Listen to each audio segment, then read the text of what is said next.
isa lang po ang hindi lang 'yan, yung problema rin natin sa bahay. Kung ikaw ang isang padre de pamilya o isang nanay, paano mo imamaniobra ang kabuhayan ng inyong pamilya, ng tahanan? Kasama na diyan yung mga anak na mababait. Ano? Maraming mga anak na mababait eh. Hindi mga pasaway mababait. So, ayun ang mga problems na inan natin. Kasama na rin po dyan yung mga pandagdag sa recipe ng buhay,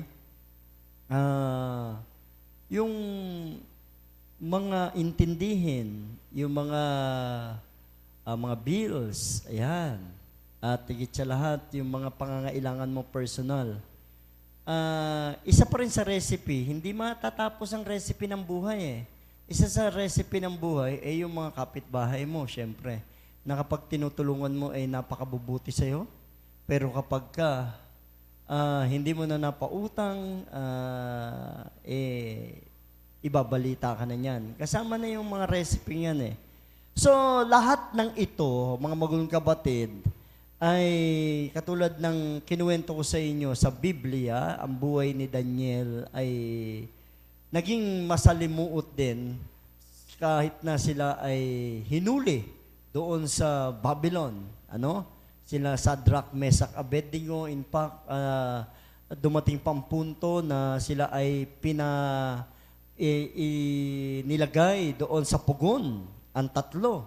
At si Daniel naman ay balak patayin, no? At talaga namang sinunod ng hari ang mga utos ng mga palalo.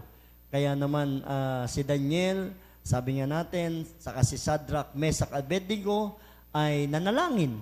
Ang dami mga Bible character na kung saan patong-patong ang naging mga problema nila sa buhay, na kung saan titingnan mo ay magkakaroon ka ng lesson.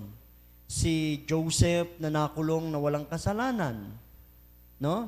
Ang Panginoong Hesus, itinaas niya ang mga alagad dahil hindi maunawaan, hindi maintindihan ang kanyang mga sinasabi. Kaya sinabi niya doon sa John na pinagkakatiwala ko sila sa iyo. Pinagkatiwala niya sa Diyos Ama ang mga alagad. At marami pang mga Bible character na kung saan dumanas ng mga ganitong katakot-takot na mga sitwasyon ng buhay. Parang tayo yan. Amen? Kaya, ang pamagat ng ating itatopic ngayon, lifting up all to God. Itaas nating lahat ito sa Diyos. Huwag nating kakayanin ang anumang sitwasyon ng problema kung hindi natin kaya. Nandyan ang Diyos para itaas sa Kanya ang lahat ng bagay. Leave everything in God's hands. In Philippians 4:6-7, yung binasa kanina, do not be anxious about anything, no? But in everything by prayer and supplication, with thanksgiving, let your requests be made known to God. And the peace of God, which surpasses all understanding, will guard your heart and your minds in Christ Jesus. Purihin ang Diyos sa kanyang banal, makapangyarihang salita. Prior on this, sa mga magulong kapatid, yung binasa ng ating kapatid, hindi magkasundo si Lloyd at saka si Sintique doon sa Philippians. Kaya nga sabi ng Panginoon, magalak kayong lagi. So ibig sabihin, huwag kayong magkakaroon ng hinanakitan sa isa't isa. Huwag niyong bibigyan daan ng dyablo para malayo kayo sa Panginoon dahil kayo'y mga tagalangit, sabi ni Pablo, no? Kabilang sa nakasulat sa aklat ng buhay. Kaya, let us read this portion, 4:6. Huwag kayong mabalisa tungkol sa anumang bagay. Siguro ang nagiging dating nitong dalawa, sa kabalisaan, pagtatalo, no? Kaya sinabihan sila ni Pablo, sa halip hingin ninyo sa Diyos ang lahat ng inyong kailangan, sa pamamagitan ng panalangin may pasasalamat, at ang kapayapaan ng Diyos ang hindi kayang maunawaan ng tao ang siyang mag-iingat sa inyong puso at pag-iisip dahil sa inyong pakikipag-isa kay Kristo Jesus. So, and that is the story behind this scene, no? Yung pagtatalo ni Loida at ni Sintique na kung saan hindi natin alam kung anong kadahilanan. Pero sinabi ng Diyos dito sa verse 6, 7, sinagsabihan pati ang mga kakristyanuhan na in everything by prayer and supplication with thanksgiving, let your requests be made known to God. Do not be anxious about anything else. So huwag kang mabalisa, kapatid, sa nangyayari sa mundong ito, sa nangyayari sa anumang bagay, at itong September 23, anong petsa ngayon? Naku, yari tayo, 23 na. Magdidilim daw ang kalangitan at 3 araw na madilim. Paggabi naman talaga namang madilim. Kapag ka nagbabrown, madalas nga mag-brown out madilim. No? Buti na lang merong mga solar lights. Di ba? Nakakatulong ang mga solar lights yung mga inventor natin noon na hindi pinakinggan, no, hindi binigyang pansin para makatipid tayo. Ang binigyang pansin ay yung mga nasasaksak sa kuryente. Pero pwede naman palang gamitin ang 2 magnet para paikutin ang electric fan. Para magkaroon ka ng electric fan, hindi binigyang pansin yon. Yung dalawang tawag doon, spark plug, no? Pwede naman palang pailawin ang isang ilaw. O ngayon, meron ng solar lights. Araw ang nagpapailaw doon sa bumbilya. So, hindi binigyan pansin yun. Ngayon na lang binibigyan ng pansin. Kasi, mahal ang kuryente. So, ang dami nating source of pagtitipid na pwede na nating gawin. Bumili kayo ng 2 battery o 6 na battery kung kinakailangan, battery ng ng sasakyan. Tapos maglagay kayo ng solar. So, yung battery niyo na doon sa inyong mga appliances. So, ang daming source para magkaroon tayo ng power. So, hindi tayo kinakailangan mamroblema sa ano pa mang bagay. Sa kaya nga sabi ng Panginoon, do not be anxious about anything. No? Salamat na marami nagpapasalamat sa solar lights na yan. Dahil ang Pulilio Island, nung kami napunta doon, puro generator lang ginagamit. Ngayon, may mga solar lights na sila. So, ang galing ng Lord. Nagbibigay siya ng tinatawag na pamamaraan. So, lifting up all to God, anumang sitwasyon, leave everything in God's hand. Number 1, trust God's sovereignty. Magtiwala ka lang sa soberanya ng Panginoon. Magtiwala ka lang sa kadakilaan at kapangyarihan ng Panginoon. Mga magulang kapatid, ang Diyos ay makapangyarihan. Kailangan mo lang magtiwala sa Kanya. Amen? In everything, sabi dito, let your request be made known to God. Itaas lahat ang request sa Panginoon at itiwala lahat sa Panginoon, sa kapangyarihan ng Diyos. In Proverbs 3:5-6, trust in the Lord with all your heart. Kung ano mang problema mo, kung ano mang sitwasyon mo sa buhay, why you should not trusting the Lord? No? Kailangan mag-trust ka sa Panginoon Bakit hindi mo pagtitiwalaan ng Diyos? Dapat sa Diyos ka magtiwala. Buong puso, sabi doon. Buong puso at lubusan. No? Buong puso at lubusan. Hindi ito yung hap-hap na tiwala. Magtiwala ka. Alam nyo, sa totoo lang ganun ang pagtitiwala ko sa Lord But, lagi kong sinasabi, your will be done, not my will. Alam nyo ba? Sa totoo lang, ang taas ng pangarap ng hinihingi ko sa Lord. Bigyan mo ako, Lord, ng 1 milyon. Hindi ko alam kung saan manggagaling yung 1 milyon ko Gusto ko mapaayos ang church. Gusto ko marami pang ma-bless na mga kapatiran. Alam ng Lord yung heart ko I am a giver person. Hindi ako ayokong magdamot, ayoko basta may humingi, sige, bigay ako. Kung meron rin lang, kung wala, pasensya ka, ako bigyan mo. Pero sa totoo lang, gusto ko ako nagbibigay. Ayoko na ako ang binibigyan. Ako ang nagbibigay. Sabi ko sa Lord, bigyan po ko ng 1 million. gusto ko na mapatapos tong church. Gusto ko nang maging maganda ang templo mo. Gusto ko na maaliwalasan kayong lahat.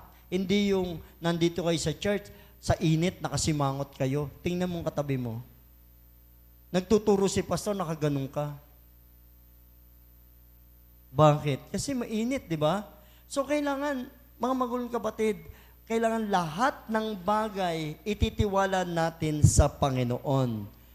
Bakit kailangan itiwala? Sabi ng Panginoon, and do not, sabi ng Bible, do not lean on your own understanding. So huwag kang magtiwalang masyado sa sarili mo. Sa Diyos ka magtiwala. Alam nyo, kahit ano pang pagrarally natin, tingnan nyo yung nangyari sa bansa. Ano nangyari sa Nepal? So, napatalsik nila yung mga namumuno. O di wala na namumuno. Nilinis ngayon nila yung mga kalsada na pinag-anuhan nila. Nilinis sila, tulong-tulong silang mamamayan. Ngayon, sino ang mamumuno sa kanila? Di ba? Walang direction. Alam nyo, kapag ang isang tao, ang isang bahay, walang namumuno, walang direction. Kanya-kanya yan. Kapag may kaguluhan, wala nang puwersang mag-aano sa kanila. Kailangan may namumuno pa rin. Pero, kailangan maging matalino na. Nawa maging matalino ang mga taga-Nepal. Dito naman, matuwid ang namumuno sa atin Ang hindi lang matuwid yung mga galamay. Yung mga nandito sa kanyang mga tabi. No? Kaya kung minsan, huwag kang magtiwalang masyado Amen? Huwag kang magtiwala. Magtiwala ka sa Panginoon, sa iyong sariling kakayahan. Your ways, in all your ways, acknowledge Him and He will make straight your paths. No? Ida-direct ka ng Lord. In all your ways, sabi doon, sa lahat ng bagay, i-acknowledge mo sa Lord. When you have a problem, pray. Acknowledge the Lord. When you have a troubles, pray. Acknowledge the Lord. Amen? Huwag yung sa sarili mo, gagawa, may problema ka, kikilos ka na agad. Hindi agad-agad ka, hindi mo man lang sinabi sa Lord, Lord, ito yung problema ko Lord, tulungan mo ako. Kaya kapag nabigo ka, sisisihin mo ang Diyos. Ngayon, dapat bang sisihin ang mga opisyal na nakaupo o ang taong bayan na nag-upo? Anong ko po sa inyo? Tayo ba ang dapat sisihin? O yung mga iniluklok natin sa pwesto? O ngayon, rally-rally tayo, problema natin lahat-lahat. Diba? Sino ba nagluklok sa kanila? Diba? Salamat po sa inyo. Na ako'y nanguna sa Senado. Diba? Tingin mo katabi mo, sabi mo nga sa kanya, bulong mo lang, kapatid, binoto mo ba yun? O meron pang bago ngayon. Di ba?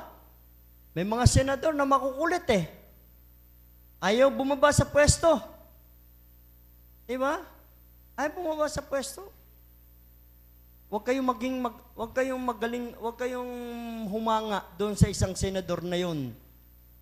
Mga magulong kapatid, malilin lang kayo. Ako na nagsasabi sa inyo. There's a lies. Attorney yun O diba? Saan ka ba nakakita ng mga kasinungalingan, yung mga mahihirap na walang kasalanan ay napapakulong? Kundi dahil sa abogado. Diba? Kaya ako, buti na lang hindi ako naging abogado. Tanong mo sa atin mo, ikaw gusto mong abogado? Sa totoo lang. Pag binayaran ka, lahat ng kasinungalingan, iyaano mo sa, kahit nakapatay yun, sasabihin mo, self-defense. Diba? Kasi sinungalingan mo yun Kasi para manalo ka sa kaso. And that is the mga scribe sa panahon ng Panginoong Jesus. Mga iskriba, mga matatalinong tao. Pero hindi sila umubra sa karunungan ng Lord. Trust in the Lord with all your heart. Sabi doon, trust God's sovereignty means trust in God's plan. Sa mga plano ng Diyos, magtiwala ka mga magulong kapatid. Amen. Walang pinlano ang Diyos na hindi na maganda. Lahat ng plano ng Diyos ay maganda para sa kanyang mga anak. Magtiwala ka sa Diyos, sa plano niya. Trust in God's guidance, the way of the Lord. Sabi ng Proverbs, no? In all your ways, acknowledge Him. Magtiwala ka. Tama ang daan ng Diyos. Bagamat pupunta ka sa mga baku-bakong daan, sa mga pagsubok at mga trials, pero yung dulo nun, magtiwala ka sa Panginoon. Tama ang landas mo. Amen? Kaysa naman pupunta ka sa mga patag na daan. Ano madadaanan mo doon? Patag nga, pero yung pinakadulo, bangin pala. Yung pupuntahan mo, impyerno pala. Do you imagine the story of Lazaro na kinuwento natin at yung rich man? Diretso ang daan ng rich man. So patag na patag kasi namumuhay siya sa kasaganahan. Samantalang itong mahirap, masalimuot ang buhay. Puro rough road ang dinadaanan. Pero nung namatay sila, nasa bangin yung mayaman at yung mahirap ay nasa patag na daan. Mga magulang kapatid, huwag kayong magreklamo sa Lord. Trust in God's sovereignty. In Psalms 37 verse 5, anong sabi diyan? Pakibasa natin. Ang iyong sarili sa Kanya italaga, tutulungang ganap kapag ikay nagtiwala. Commit your way to the Lord. Trust in Him and He will act. Tandaan nyo, the Lord will act. Gumagawa ang Diyos. God will make a way where there seems to be no way. Yung tipo bang tila akala natin walang pag-asa. Tila hindi dapat ito yung hinakbang natin. Pero gumagawa ng daan ang Diyos. Gumagawa ang Diyos. God is working. Amen? God is working. Sabi nga nung kanta, even you cannot see, God is working. Even you cannot hear, God is working. God is still working for your lives. He is still working sa buhay natin. Gumagawa ang Diyos. Akala mo lang hindi. Akala mo lang wala. Pero meron. Vilma Santos. Do you imagine that? The Lord is working. The Lord is still working. He is still working in this church. Akala natin matagal pa. Parang wala naman nangyayari. But God is still working. Kapag naipon na naman yan, makikita nyo, gagawa na naman tayo dyan. At hindi lang isa gagawin natin, 2 patong na, yung dulo ang matitira. Kasi gagawin kong pinaka-ano yan, nandoon na si Vicente, nandoon na sa taas. Pinaka-audio room natin, yung taas, bago makisamihan. Do you imagine that? God is working in this church. In fact, He is still working in this church. Ang dami na nating mga kabataan, nangarap mag-aral, nangarap mag-abroad, pero nasan sila ngayon? Nandoon na sila sa malamig na bansa. Do you imagine? At kayo, huwag kayong mawawala ng pag-asa. Commit your way to the Lord. Trust in Him and He will act. He is working into your lives. He is working into your husband. He is working into your wife. He is working into your children. He is working into your family. And that is God in the name of Jesus Christ. Hallelujah. By means of the Bible is the source of God working with us. Read the Bible, pray, and trust in His command. He is still working. Trust in God's sovereignty, may Diyos. Kung alam lang nito mga nagraraling ito, ipaubayan nila sa Lord ang lahat ng bagay. Ang lahat ng bagay tinuturo sa atin ng Diyos. Inilulutang ng Diyos ang mga masasama dito sa Pilipinas kung sila'y mananalangin ng lubos.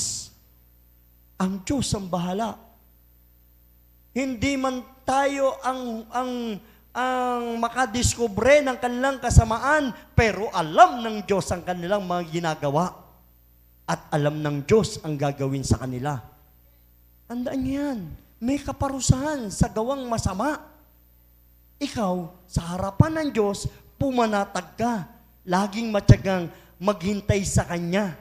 Sabi doon, huwag mong kaiinggitan ng gumiginhawa. Huwag mong kaiinggitan ng mga diskaya. Huh? Sa maling paraan, umunlad man sila. Katulad ng damo, sila'y malalanta. Tulad ng halaman, matutuyo sila. Amen! Palapakan nga natin ang Panginoon. Hindi ka dapat magmadali. Ilan na ba sa inyo ang dati umiiyak? Ilan na ba sa inyo ang mga ng problema na nakatakot-takot? But if you trust God's sovereignty, o di ba narating mo yan? O di ba ngayon nakakangiti ka? Dati-rati, lagi mo siyang hinahanap. Pero ngayon nakarecover ka na. Sa umpisa lang masakit. Itiwala mo sa Diyos yan. Mawawala ang mga kabiyak nyo sa buhay. Sa umpisa lang yan masakit. Susunod, may makakakita na sa'yo, ang ganda mo pala. Kikiligin ka na naman. Mawawala na siya sa isipan mo. May bago na namang pag-ibig. Tiyak kayo magaling sa mga pag-ibig na yan. He will act. Trust God's sovereignty. Alam niyo ba, God is working in the Philippines. Amen? God is working in the Philippines. God is working in America. God is working in Nepal. God is working all over the world. Gumagawa ang Diyos. Sabi ni Trump, may nagtanong sa kanya, kung ipagbibili po ba sa inyo ang Pilipinas, bibili nyo? Sabi ni Trump, yes, if I will. The Philippines have many potential. Is a great country. Kung ipagbibili sa akin, sabi ni Trump, bibiling ko yon. Do you imagine that? Magiging US citizen tayo? Libre na punta ng Amerika, di ba? Libre na. American country na tayo eh. Province of America. Oh, di ba? Do you imagine? Gusto niyo yun? Kaysa naman province of China. Baka ma-COVID ulit tayo. Sinong gusto yung bansang bumili sa Pilipinas? Di ba? Do you imagine? Magiging mayaman tayo. Magiging mga tisay at tisoy. Ang inyong magiging apo. Lahat ng mga babae dito, mapapangasaway, mga Amerikano. Do you imagine? Libre na punta ng Amerika. Pinagbibili kay Trump. No? May nagtanong kay Trump kung pagbibili ba daw ang Pilipinas, bibili nyo ba? Bibiling kong Pilipinas. Pero ano sabi niya? Pero hindi ko sila hahawakan. Basta bibiling ko lang kasi may potential ang Pilipinas. Ibig sabihin, magkakaroon pa rin tayo ng malayang gobyerno. Pero under the custody of American. Amen? Yung mga wala ng asawa ngayon, makakapag-asawa pa ng Amerikano. Tingnan mo katabi mo. Parang gusto ne. Pero yung mga may asawa, huwag nyo iiwan ng asawa nyo pag dumating ang Amerikano. Alam nyo, ang Angeles nung araw, do you imagine, napaka-yaman yung Clark. Because of the American dati. Pero nung naupo si Irap, inirapan ng American. Agila ng Maynila. Nagrally sila. Hindi ako pabor doon. Kasi ang dami nating mabababang mga bilihin noon. Sa totoo lang. Anyway, nagbago ang Pilipinas. Ang laki ng pinagbago ng bansa ko. Parang hindi na ito yung bansa ko dati. Masyadong dumami ang mga ganid, mga korupsyon. Lift up prayers. Isa pa po ito, mga magulang kapatid.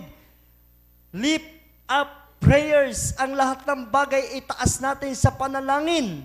Ang sabi ng 1 Thessalonians 5:16, 18, rejoice always, pray without ceasing, give thanks in all circumstances, for this is the will of God in Christ Jesus for you. Magalak kayong lagi, maging matyaga sa panalangin. Ipagpasalamat ninyo sa pangalan ni Kristo Jesus ang lahat ng pangyayari, sapagat yaon ang ibig ng Diyos. Pastor, yung nangyayari ba dito sa Pilipinas? Ipagpapasalamat ba natin sa Lord? Yes. Ipagpasalamat nating lahat sa Panginoon dahil yan ang tinuturo ng Biblia. Salamat, Panginoon. At binuksan mo. Do you imagine that? Bahala ang mga politiko na mababait sa mga masasamang politiko.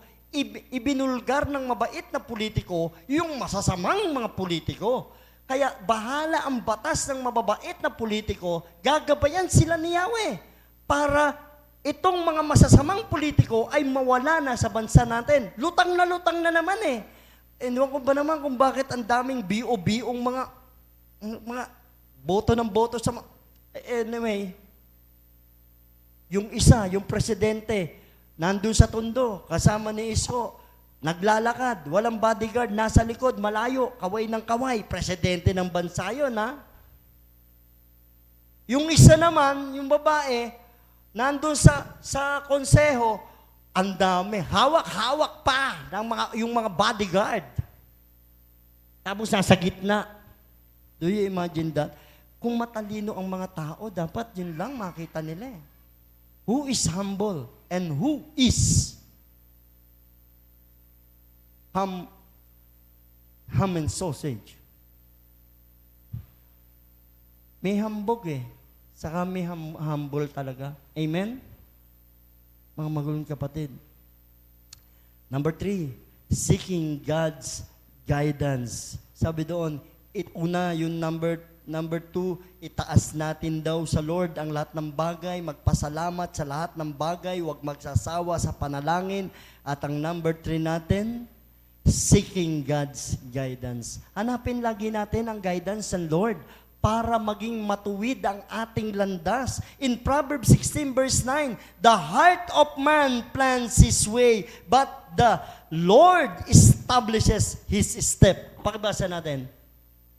Ang tao ang nagbabalak, ngunit si Yahweh ang nagpapatupad. Lagi ko in-illustrate ang rally. Binalak ng tao yan eh. May makikisaw-saw dyan, pababain ang presidente. Hindi naman yun ang kaso eh. Hindi naman yun kung bakit nagrarally ka eh. Kung bakit ka sasama doon para iprotesta ang mga korap na opisyal at pababain sa pwesto at makasuhan ang mga kontraktor, hindi para pababain ang namumuno na matuwid. Tama ba? Maging matalino. Wag magpadala sa mga galit. Walang mangyayari pag nagpadala kayo sa galit, mga hatred, mga hater people. Galit na galit kayo sa mababait na mga politiko. Doon sa mga, alam nyo nang gumagawa ng masama, talagang ng mga kabang-kabang, milyon-milyong mga sa bayan, tuwan-tuwa pa kayo, pinagtatanggol pa, inabsuelto pa ng mga, anyway. Dapat, ewan ko, talagang ganun. Talagang ang Bible lang nagsasabi, wala naman tayong pakialam sa kanila kasi buhay nila yan eh. Pero kayo, Holy Trinity, Covenant Church, naka-covenant kayo sa Lord. Maging matalino kayo. Sabi mo nga sa katan mo, kapatid, maging matalino ka. Matalino ba yan? Makikita nyo kung matalino yan. Sino binoto mo ka mo?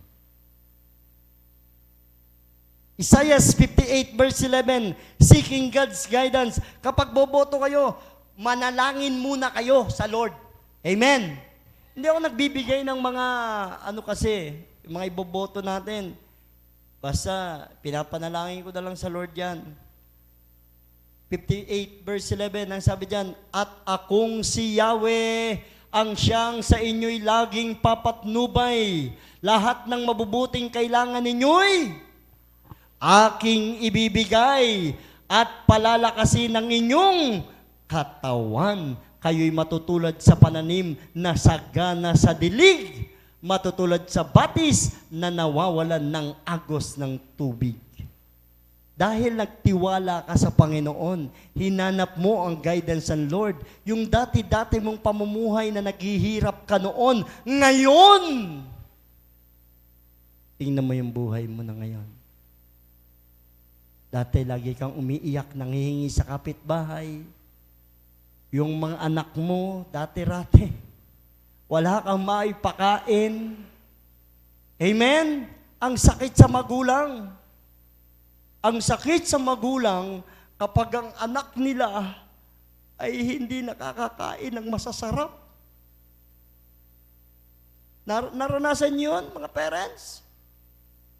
Ang sakit sa magulang na kapag nakikita ang mga anak na labay tubig lang, ang ulam at ng asin. Sakit sa magulang yun. Minsan wala pang bigas. Minsan makikita mo yung sinaing kalahati lang ang dami niyong magkakapatid. Ahatiin ng mga magulang niyo. Tapos ikaw, yung magulang mo sasabihin, busog pa ako na, kumain ako kanina eh. Pero makikita mo sa isang sulok yung nanay mo umiiyak eh. Yung tatay mo hindi na mapakali kasi wala nga eh, walang trabaho eh. Masakit sa kanila yun. Amen? Pero dahil sa pagtitiwala mo ngayon sa Panginoon, yung mga anak mo, sobra-sobra kinakain. Ikaw, sobra-sobra rin ang kinakain. Nakakapag-Shopee pa. Dahil sa pagtitiwala mo sa Diyos yan. Amen? At huwag magkalala yung mga magulang na dumadaan sa ganito ngayong sitwasyon. Darating din ang araw. Ngingiti ka rin na may tingang chicken andoks dito. Amen? Hallelujah. Minsan sinasabi ko nga dito sa mga worker natin, mapalad kayo. Amen? Natitikman na natin lahat ng bagay sa biyaya ng Diyos. Amen? Ano gusto mo, tanong mo nga, ano gusto mo matikman ngayon, kapatid? Ask the Lord. Ang sabi ng Panginoon sa Isayas, ano yung sabi ng Panginoon sa Isayas? No? Basahin nila, akong si Yahweh ang siyang sa inyo'y laging papatnubay. Lahat ng mabubuting kailangan ninyo'y aking ibibigay. Lahat ng galing sa Diyos ay pawang ganap at mabuti. Mabuti yan. Hindi yan yung pinagnakawan galing sa DPWH. Ha? At palalakasin ang inyong katawan. At kayo'y matutulad sa pananim na sagana sa dilig. Hallelujah. Tingnan mo nga kung sagana sa dilig yung katabi mo. Nakakangiti ba? Pag may ngiti sa labi yan, nadiligan niya ng Panginoon. Amen? Nadiligan ng bulsa niyan. Hallelujah. Imagine that. Matutulad sa batis na di nawawala ng agos ng tubig. Ibig sabihin, hindi ka mawawalan. Kahit na laging walang tubig sa pandatong, may tubig pa rin na ibibigay ang Diyos. Amen? Hallelujah. Hindi pwedeng mamula ng tubig. Galing sa ilalim yan eh. Bigay ng Lord yan. Amen? Kailangan lang na maging matalino ka. Kung alam mo nang nawawala ng tubig sa gantong oras, bumili ka ng tapayan. Pag-ipunan mo ng tubig. Nang sa ganun, may tubig ka lagi. O pag naubos na yon, biglang magkakaroon na ng tubig, lagyan mo na. Sipag at tiyaga lang. Next. Wala na? Number 4, surrendering to God. This is the last. Surrendering to God. Mga maging kapatid, lift up all to God. Live all to God. Surrendering all to God. Amen. Huwag magtitira. I-surrender mo lahat sa Lord. Nang sa ganun, supplyan ka ng Lord. Abundance and supply. Kaya nga ang gusto ko, lagi kong sinasabi sa Lord, pag may gusto ko to ha. Lord, gusto ko to. Gusto ko, bago ako mawala rito, maranasan ko to. So, gusto ko, bago ako mawala, magkaroon ako nito. Gusto ko, bago ako mawala rito, kailangan maganda na yung templo mo. So, ang dami ko inihiling sa Lord. Pero, not my will, but your will be done. Sabi ko sa kanya lagi. Hindi ang kalooban ko kung hindi ang kalooban mo. Baka ipilit mo yung kalooban mo eh. Tapos hindi naman mangyari. Hindi binigay ng Lord. Magtatampo ka sa Lord ngayon. Amen. Sabi mo kasi, kinote mo pa, ask and you receive. Knock and the door will be open unto you. No? Seek and you find. Sabi mo kasi ito eh. Tingnan mo muna yung konteksto ng Bible. Ito'y bagay ba sa hinihingi mo? Para ba't sa hinihingi mo? O para sa salvation mo? Ano importante? Yung maligtas ka, mapunta ka ng langit? O ibigay ng Diyos ang mga hiling mo na mga makakariwasa ka sa buhay na ito, pero mawawala naman ang kaligtasan mo? Mapopokus naman doon sa mga binigay ng Lord sa'yo. Hindi na ibibigay ng Diyos yan. Amen? Bakit? Ayaw kanyang mapahamak. Ang Diyos, isurrender mo sa kanyang lahat. Siya ang bahala. Siya ang magpapatupad. Siya ang kabuuan ng ating buhay. At walang reklamo.